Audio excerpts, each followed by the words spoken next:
নমস্কার। কবিতা পাঠের সময় এখন। আমরা কবিতা পাঠে ছিলাম, আমরা কবিতা পাঠে আছি এবং আমরা কবিতা পাঠে থাকব। আজকে আমরা শঙ্খ ঘোষের কয়েকটি কবিতা পড়ব, অল্প কয়েকটি। প্রথম কবিতাটির নাম খবর। আধখোলা দরজা দিয়ে ঘরের মধ্যে ঢুকে পড়ছে খবর। জানালার কোনায় কোনায় টুপ টুপ করে ঝরে পড়ছে খবর। এদিক ওদিক সরে যাচ্ছি, কিন্তু কেবলই আমাকে চেপে ধরছে খবর। দেওয়াল ভেঙে বেরিয়ে আসি বাইরে, দৌড়তে থাকি প্রাণপণ, কিন্তু আমার সামনে পিছনে ডাইনে বাঁয়ে খবর। খবরের ঘূর্ণি, উবুর হয়ে পড়ে যাই পথে, আমার উপর স্তূপ হয়ে জমতে থাকে খবর। বন্ধ হয়ে আসে নিঃশ্বাস, আমার মৃত শরীরের উপর আহ্লাদে নাচতেই থাকে শুধু জলজান্ত খবরের পর খবরের পর খবর। শঙ্খ ঘোষের কবিতা। পরের কবিতাটি যা ঘটবার ঘটতে থাকে। আমরা কথা বলি আর প্রতিবাদ করি, প্রতিবাদ করতে করতে কথা বলি, কথা বলতে বলতে প্রতিবাদ করি, আর যা ঘটবার তা ঘটতে থাকে। আর আমাদের প্রতিবাদগুলি তাকে ঘিরে খেলা করে, রং ছড়ে, নাচে, আর ঘটনাগুলি ঘটতে থাকে। আর আমাদের প্রতিবাদগুলি খেলা করে। আমরা গুমরই, গান গাই, আমরা কথা বলি, পিঁপড়ে হয়ে এগোই, যা ঘটবার তা ঘটতে থাকে। আমরা প্রতিবাদ করি, করতে করতে ঘুমোই, ঘুমোতে ঘুমোতে কথা বলি, যা ঘটবার ঘটতে থাকে।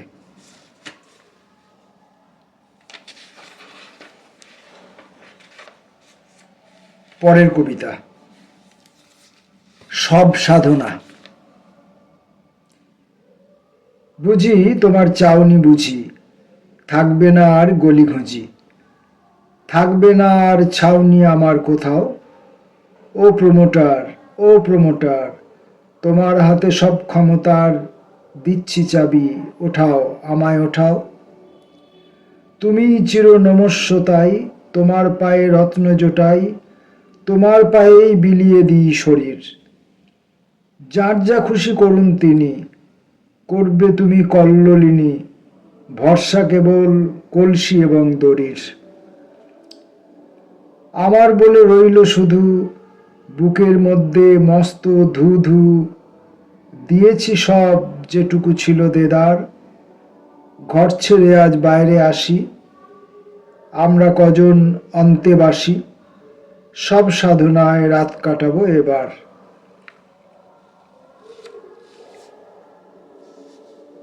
পরের কবিতা বাজার।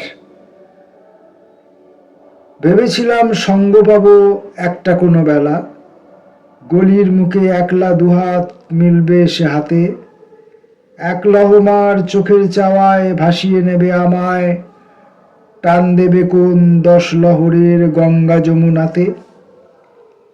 বাইরে এলে চোখ পুড়ে যায়, এদিক ওদিক জুড়ে বিশ্বলোকের চরকি ঘোড়ায় যা কিছু জমকালো। যেদিকে চাই সমস্তটাই উৎসবে ঝংকারে, রূপের উপর রূপ ঢেলে দেয় আলোর উপর আলো। ঝলসানো সেই আলোয় দেখি তুমি কোথাও নেই, চিহ্ন কেবল ছড়িয়ে আছে আদ্যপান্ত সাজার। গমক ধুলো কাপাস্তুলো হাড় কাঁকড়ের পাশে, আমি শয়ান পথে আমার বুকের ওপর বাজার। পরের কবিতা বিদায় ফলক। সবকটা তার শব্দ এখন ছড়িয়ে থাকা নুড়ি, হা হা করে উঠছে কেবল বালি। ঘুমের মধ্যে হাত বাড়ানো, কিচ্ছু কোথাও নেই, সমস্ত ঘর খালি। বাতাস থেকে ধরে ঝরে পড়ছে একটি দুটি চড়ুই, শুকোচ্ছে সব সঙ্গহারা প্রাণ। কেউ জানে না কোনখানে কোন ছোট্ট একটা থাবায় সমস্ত দিন হয়েছে খান খান। কষ্ট। তুমি বলে গেলে তোমাতে আমার কোনো মন নেই আর। মৃৎ নির্মাণের মতো বসে আছি, সামনে দিঘির জল সেরকমই টলটল করে, সেরকমই হাওয়া বয়ে যায়, আর কোনো চিহ্ন পড়ে নেই। আমারও মনের মধ্যে কোনো নীল রেখাপাত নেই, শুধু তোমার কথাতে কোনো কষ্টের আঘাত পাইনি দেখে অবিরাম কষ্ট হতে থাকে।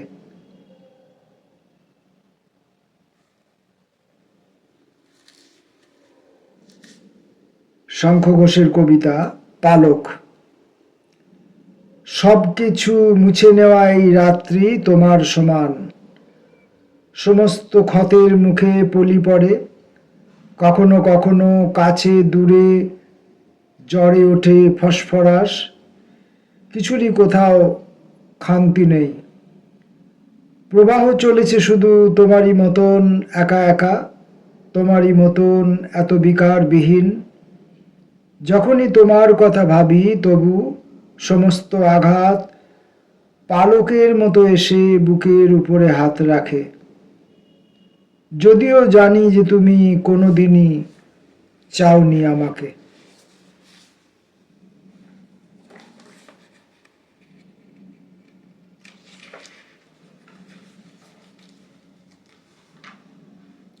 আমরা শঙ্খ ঘোষের কবিতা পড়ছি।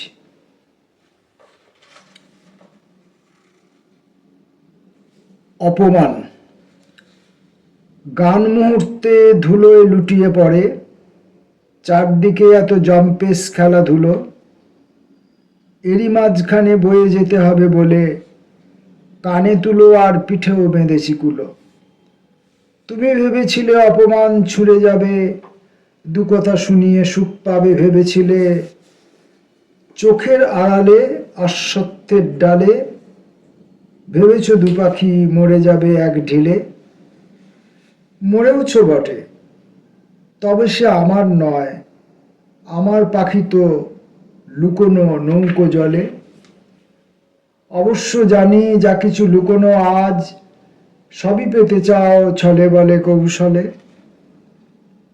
লজ্জাও নেই নিজের অমুক দেখে, বলে ফোন রেখে দিয়েছ ঝনাত করে। এ বিষয়ে আর বেশি কিছু বলবো না, যা বলার শেষ বলেছি এক অক্ষরে। খুবই দেখে শুনে বইটা বাইতে হবে, ওত পেতে আছে ঘাটে ঘাটে ঘড়িয়াল। কবিতায় যদি গল্প লুকোনো থাকে, টপ করে তাকে গিলে নেবে সিরিয়াল। এই হলো ব্যাপার। শঙ্খ ঘোষের ভিন্নতর কবিতার খোঁজ করছি। কথার ভিতরে কথা। সকলে না, অনেকেই কথার ভিতরে কথা খোঁজে। সহজের ভাষা তুমি ভুলে গেছো, এই বৃষ্টি জলে এসো স্নান করি। জলের ভিতরে কত মুক্তিপথ আছে ভেবে দেখো, অবধারিতের জন্য বসে থেকে আরো বেশি বসে থেকে হৃদয় এখন কিছু কুঞ্চন পেয়েছে মনে হয়। তবে কি তোমার কোনো নিজস্ব গরিমা ভাষা নেই? কেন আজ প্রত্যেক মুহূর্তে এত নিজের বিরুদ্ধে কথা বলো?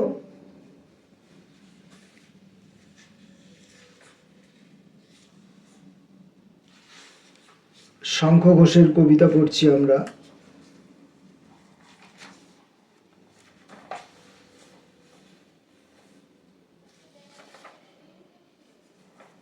জন্মদিন। তোমার জন্মদিনে কি আর দেব, শুধু এই কথাটুকু ছাড়া। আবার আমাদের দেখা হবে কখনো, দেখা হবে তুলসী তলায়, দেখা হবে বাঁশের সাঁকোয়, দেখা হবে সুপুরি বনের কিনারে। আমরা ঘুরে বেড়াবো শহরের ভাঙা অ্যাসফল্টে গনগনে দুপুরে কিংবা অবিশ্বাসের রাতে, কিন্তু আমাদের ঘিরে থাকবে অদৃশ্য কত সুতনুকা হাওয়া, ওই তুলসী কিংবা সাকর কিংবা সুপুরির হাত তুলে নিয়ে বলবো, এই তো এইরকমই, শুধু দু একটা ব্যথা বাকি রয়ে গেল আজও। যাওয়ার সময় হলে চোখের চাওয়ায় ভিজিয়ে নেব চোখ, বুকের ওপর ছুঁয়ে যাব আঙুলের একটি পালক, যেন আমাদের সামনে কোথাও কোনো অপঘাত নেই, আর মৃত্যু নেই দিগন্ত অবধি। তোমার জন্মদিনে কি আর দেব, শুধু এই কথাটুকু ছাড়া যে কাল থেকে রোজই আমার জন্মদিন।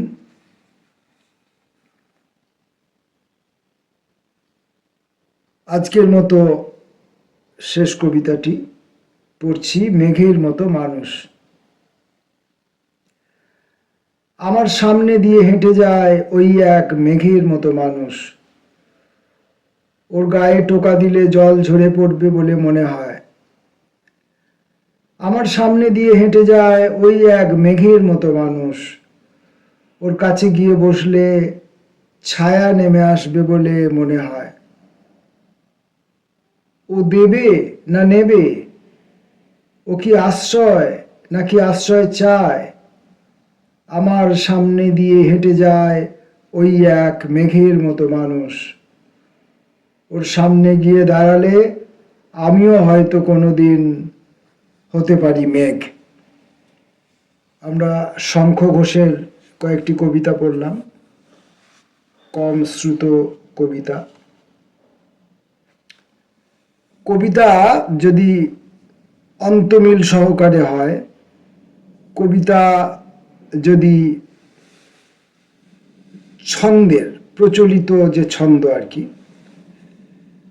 সেই গুনতি করা ছন্দের মধ্যে যদি হয়, তাহলে সেই কবিতা, আমি আগে অনেক ভিডিওতেও বলেছি, যদিও আমার এসব কথার কোনো মূল্য নেই, আমার কাছে আছে, হয়তো বা আমার কাছেও নেই, যে সেই কবিতাগুলোর বক্তব্য কোথাও লঘু হয়ে যায়, কাব্যগুণ কোথাও খাটো হয়ে যায়। সে কবিতা যিনিই লেখেন না কেন, আমার কাছে সেই কবিকেই আমি সম্মান করি যে কবিতাটির জন্যে, সেই কবিকেই আবার আমি যখন ওই রকম প্রচলিত ধরাবাঁধা ছন্দে অন্তমিলে পাচ্ছি, তখন সেই কবিতাটা আমাকে আর, তাঁর কবিতা পাঠের যে পরিতৃপ্তি তা আর আমাকে দিতে পারছে না, বা আমি পেয়ে উঠছি না। কবিতা পাঠ, পরিবেশন নয়।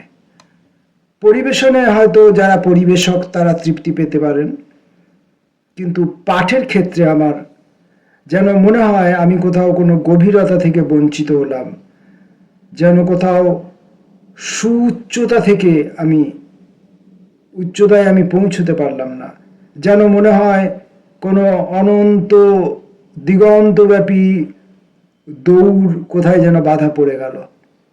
এরকম সব অনুভূতি আমার হয়। আমার এসব অনুভূতির মূল্য বাংলা কবিতায় কী বা আছে, কেনই বা থাকবে? তবু আমরা কবিতা পড়ছি, আমরা কবিতা পড়ে চলেছি, এবং আমরা কবিতা পড়তে থাকবো, কবিতাই পড়তে থাকবো, অন্য কিছু নয়। নমস্কার, দেখা হবে পরবর্তী কোনো ভিডিওয়ে।